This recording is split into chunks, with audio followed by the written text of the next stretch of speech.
call on Tiananmen Square.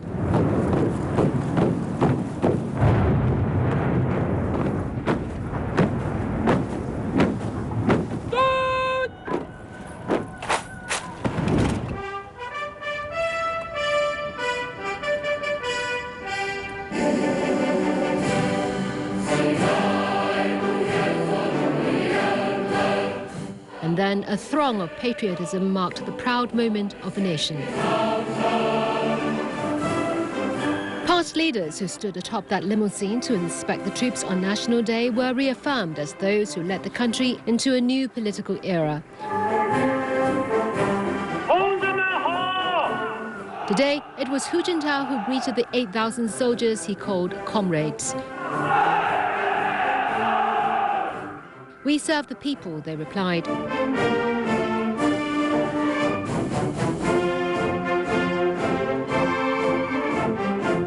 In a speech afterwards, Hu Jintao said on this day 6 decades ago, the people of China experienced more than a century of bloody struggle and finally achieved victory through revolution. It was here that Chairman Mao Zedong proclaimed the founding of the People's Republic, he said, and since then, the Chinese people would stand tall. Today, a socialist China geared to modernization, the world and the future has stood rock firm in the east of the world, Hu said. The people of China, he added, have the confidence and ability to strengthen the country and contribute to the rest of the world. The president also called on the party, the armed forces and people of all ethnic groups to unite and build a democratic, civilized, harmonious and modernized socialist country. China stages largest ever military parade today. It showed off a broad range of Chinese-made weapons, many of them seen by the rest of the world for the very first time. 80,000 flag-waving youths formed the characters faithfully safeguarding the party. A formation of Type 99 main battle tanks led the parade. They are equipped with 125mm guns capable of piercing through 850mm armor from 2,000 meters away.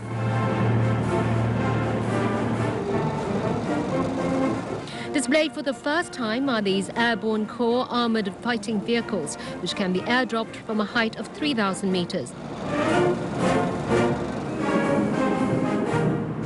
Also stealing the show were these unmanned reconnaissance aircraft, a relatively new addition to the People's Liberation Army arsenal. 108 cruise missiles poised on top of a convoy of vehicles were a show of the country's military advancement. The Dongfang 21C medium-range missiles have a range of 4,000 kilometers, capable of reaching most parts of Asia, and are regarded as the weapon against aircraft carriers. The Dongfang 31A intercontinental ballistic missiles can carry nuclear warheads and have a range of more than 10,000 kilometers, capable of reaching most parts of the world. In the skies, leading the flypast was a KJ-2000 airborne warning and control system aircraft, used last year in security control during the Beijing Olympics. Next came the H-6 bombers with an operating range of over 5,000 kilometers. The Chinese-made third-generation J-10 fighter jets are the trump cards of the PLA Air Force. There were also the J-11 fighters. China's first batch of women fighter pilots showed off their skills, flying the K-8 trainers to wrap up the spectacular show. All the weaponry displayed today are made in China, with almost 90% of them taking part in a military parade for the first time, marking a new era in China's military might. About 100,000 troops and civilians took part in a colourful parade through the centre of Beijing. Nicole Sang has more.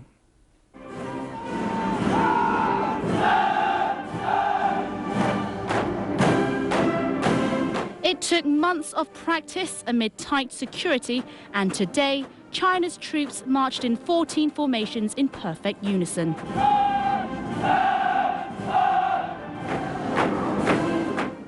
Young men of the Army, Navy and Air Force saluted their leaders who looked on from the balcony of Tiananmen, the front gate of the Forbidden City.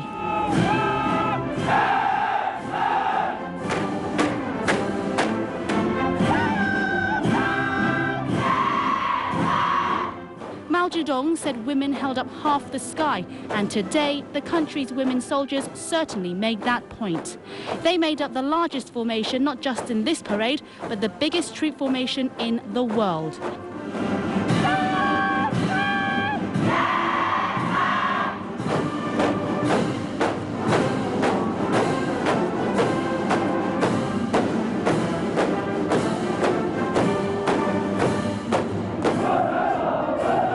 To drum in the point that size does matter, 1,949 youths marched down Chang'an Avenue with the largest flag to the accompaniment of a 4,000-strong orchestra and choir. 49 different slogans which flashed across Tiananmen Square were made up by 80,000 youngsters holding up coloured cards for hours. 36 formations of a variety of themes made their way through the heart of the capital.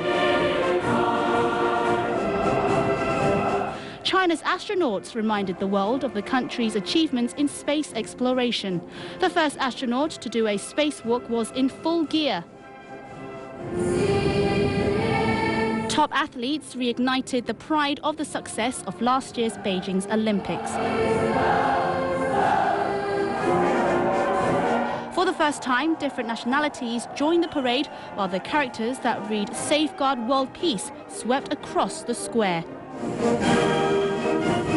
Hong Kong was represented by a float with models of the IFC and the Convention and Exhibition Centre. The chief executive was poised to record the moment. 60,000 doves released over Tiananmen, followed by a cloud of balloons, symbolised China's aspiration for a peaceful and bright future. Nicole Sang, TVB News.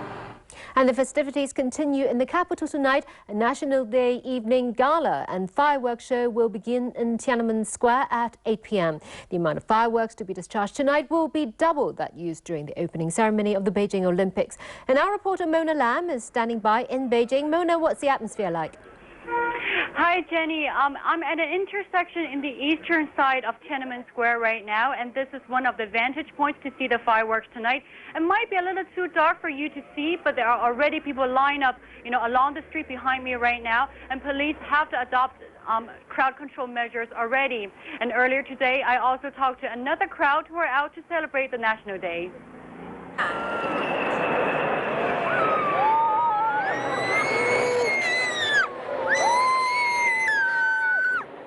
The moment that took everyone's breath away. At Beijing railway station, the some 1,000 pair of eyes were glued to the sky as fighter jets and helicopters flew past during this morning's parade. It was overwhelming to see so many aircraft at the same time, this spectator said. And sky, it's not the limit. Instead of rushing for trains, hundreds of passengers actually stayed at the Beijing railway station this morning, some with binoculars and cameras ready.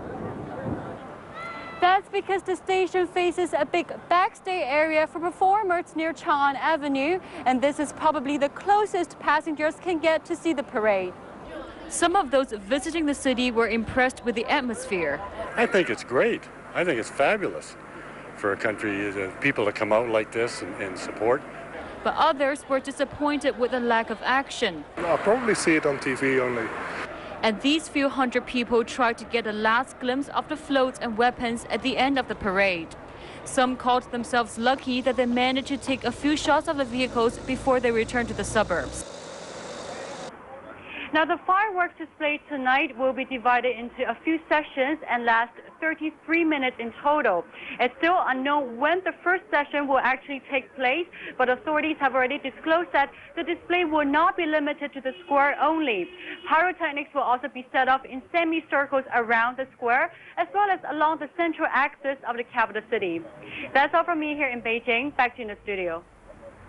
Thank you very much, Mona. And here in Hong Kong, National Day celebrations began with a flag-raising ceremony at Golden Bauhinia Square in Wan Chai. This morning, in a speech, Acting Chief Executive Wong Yan Loong said he hopes Hong Kong will continue to serve as a model for the mainland to implement important reforms.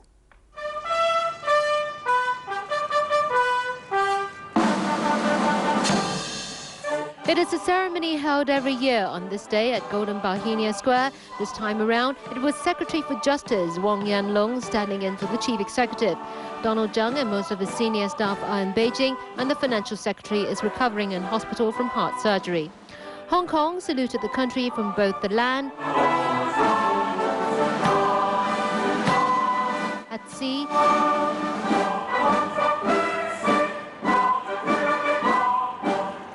and in the air on the 60th anniversary of the People's Republic of China. In the crowd were a group of mainland visitors who also celebrated their 60th birthday this year.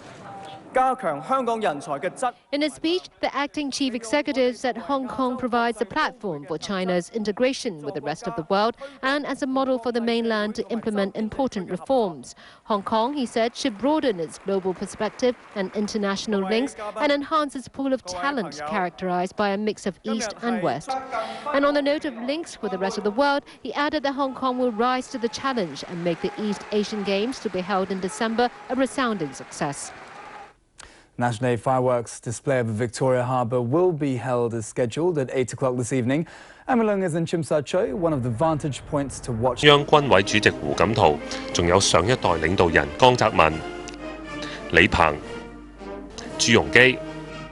喺中央電視台嘅直播裏面，江澤民出現過至少22次，其中6次係同胡錦濤同時出現。時事評論員劉銳紹認為係反映咗江澤民仍然有相當嘅影響力。胡錦濤喺唔少嘅場合裏邊呢，都將佢放喺第2位，僅次於胡錦濤，但係高於其他嘅政治局常委嘅。呢點呢就好明顯睇到江澤民喺呢一啲嘅地位上邊呢，仍然有佢哋嘅影響力，而胡錦濤呢，暫時唔能夠將佢放埋一邊嘅。佢又話：胡錦濤亦都要借助江澤民嘅影響力，鞏固自己嘅領導地位。有線電視記者何永康報導。其他新聞，支聯會趁住國慶發起遊行，爭取改善人權。咁部分示威者喺中聯辦門外同警方推撞。幾百人參與支聯會發起嘅遊行，攞住標語橫額，由中環遮打花園遊行去西區嘅中聯辦。部分示威者抬住一副棺材，被警員阻住行去中聯辦嘅門口。咁雙方發生推撞，其中一名示威者被警員帶上警車，咁其他嘅示威者不滿推撞警車，有2個人仲爬上警車嘅車頂抗議。尋晚歐聯分組賽咧，車路士同埋曼聯都贏波。冇錯，咁但係贏得最有霸氣